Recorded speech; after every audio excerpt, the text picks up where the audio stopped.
بسم اللہ الرحمن الرحیم۔ السلام علیکم ورحمۃ اللہ وبرکاتہ۔ یہ اس زمانے کا واقعہ ہے جب ہندوستان پر انگریزوں کی حکومت تھی۔ ایک انگریز تاجر اکثر مسجد میں آتا اور سنت کے مطابق وضو کرتا، بڑی عاجزی سے نماز پڑھتا، کبھی کافی دیر تک سجدہ میں پڑا رہتا اور اتنے خلوص کے ساتھ دعا کرتا کہ پاس بیٹھے ہوئے لوگ بھی اس کی اللہ تعالیٰ سے منتیں اور فریادیں سن کر پریشان ہو جاتے۔ بعض اوقات اتنا لمبا سجدہ کرتا کہ لوگ اسے ہلاتے کہ کہیں بے ہوش نہ ہو گیا ہو۔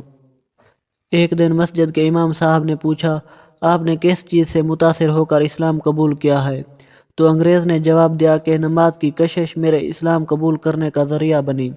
امام صاحب نے کہا، لیکن نماز تو آپ نے اسلام قبول کرنے کے بعد پڑھی ہوگی۔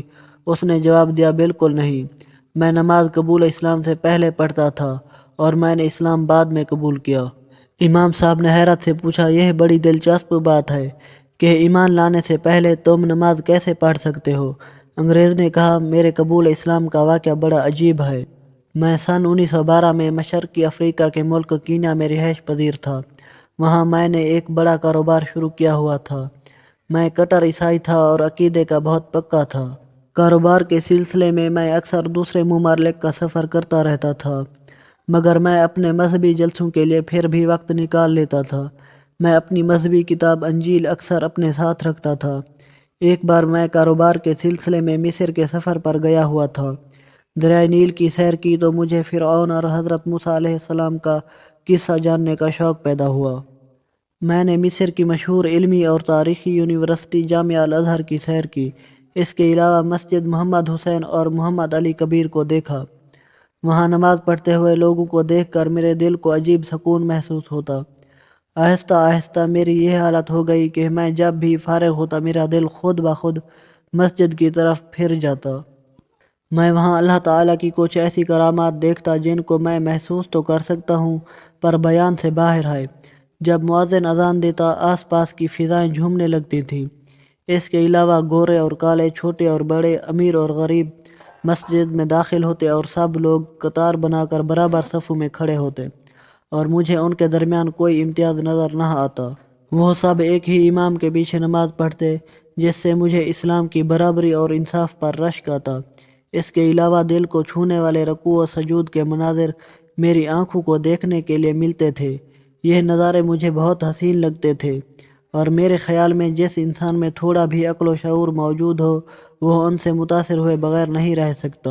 اس میں اللہ تعالیٰ کی شان واضح نظر آتی تھی اور آدمی کو لگتا ہے کہ گویا اس کائنات سے باہر ہے اور کسی دوسرے عالم میں اس کی روح تیر رہی ہے، اور میں سوچتا کہ اے کاش میں ان کے ساتھ شامل ہو جاؤں۔